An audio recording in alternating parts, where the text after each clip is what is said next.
An important part of the photography course is producing a personal portfolio. So we're just going to record a few of our students' work in sketchbooks just to show you some examples.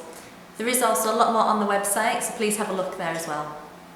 So initially, students will start doing a series of workshops, so camera workshops, composition workshops, Photoshop and Lightroom, and then we also look at analysis. So this is just a quick insight into a skills booklet that students will put together. So students will research the topic, they'll then take the photographs practically in the lesson and then write up their theory and present some final images that best present those skills.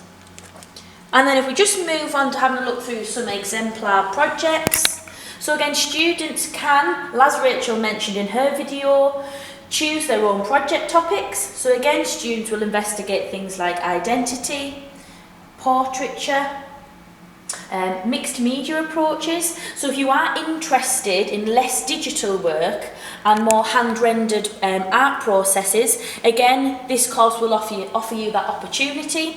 So again, this is a student that was interested in portraying emotion through her photography, and she used mixed media as a technique and a process to express that.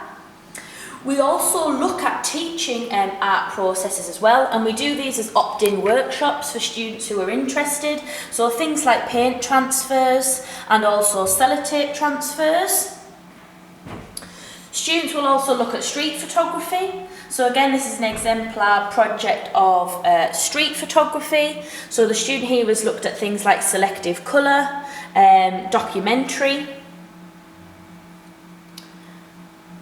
Moving on, this was Scott's project, and he was primarily interested in architecture and looking at compositional elements.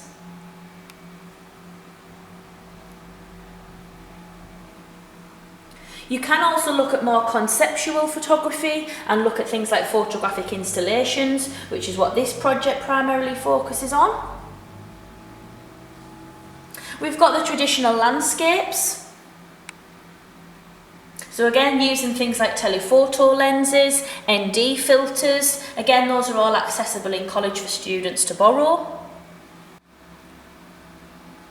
So moving on to this project here, this student has decided to look at colour selections and also primarily focusing on Pantones. You can also use things like Posca pens as well.